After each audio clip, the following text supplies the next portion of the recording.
করতে করতে এই যে পার্সেল চলে এলো। আর পার্সেলটা যেহেতু মেয়েদের পার্সেল, তাই আমাকে এক্ষুনি খুলে দেখতে হবে। আমাকে এখন রান্না করতে দেওয়া যাবে না, রান্নার থেকে আমাকে আগে এটা দেখতে হবে।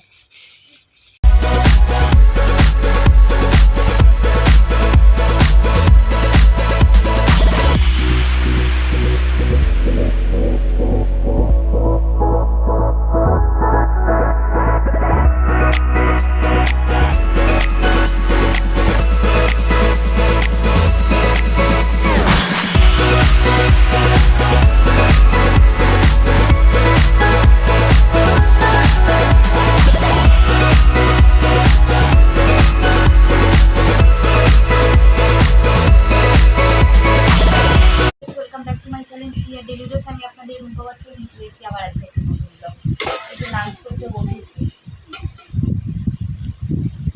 শরীরটা এত ব্যথা, পা ব্যথা বলতে না, ঘুমই আসছে না, রাত্রে করে ঘুম হচ্ছে না, সকালে করে উঠে যাচ্ছি মেয়েদের পড়াশোনার জন্য,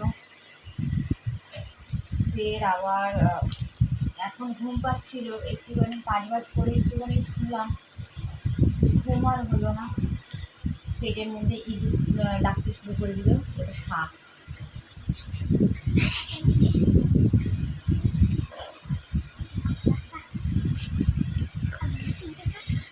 ভালো লাগছে না,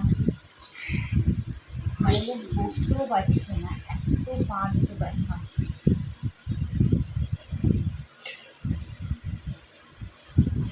কিন্তু খুব খিদে পেয়ে গেছে, তাই একটু বাধ্যভাবে খেতে বসে গেল। খেতে তো হবে।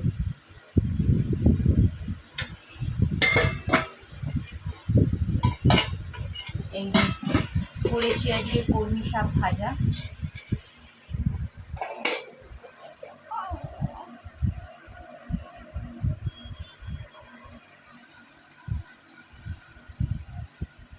কাঁচা পেঁয়াজ, রসুন থেতো করে, কালো জিরে, কাঁচা লঙ্কা, শুকনো লঙ্কা দিয়ে করেছি।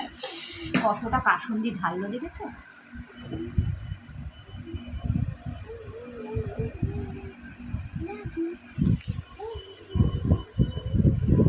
কি জাস্ট বলবো।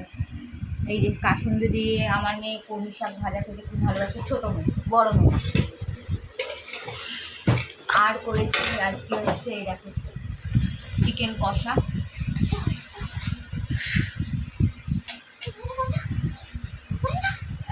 কষা কষা করেছি।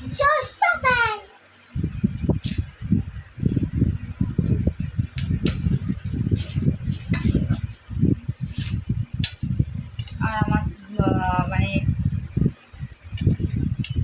এরকম কষা কষাই ঝোলের থেকে ভালো লাগে খেতে। আমার বড় মেয়ে আর আমার মায়ের হচ্ছে লেগ পিস খুব পছন্দের, আর আমার ছোট মেয়ে কোনো পিসই পছন্দ নেই,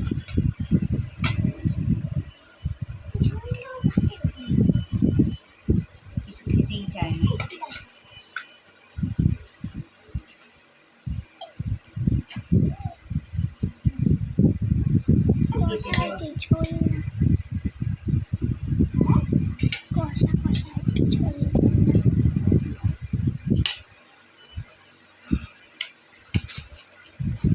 আরও করেছি হচ্ছে দেখো, আর করেছি হচ্ছে আমের টক। এখানে এই টকটা আমাদের গরমকালে হয় আর খেতে সত্যি খুব ভালো হয়। এই টকটা আমি একটু শুকনো লঙ্কা দিয়ে দিই, ভাঙি না, গোটাই ফোড়নে দিই আর কালো সর্ষে দিয়ে টকটা করি আর এরকম ঝোল ঝোল করি।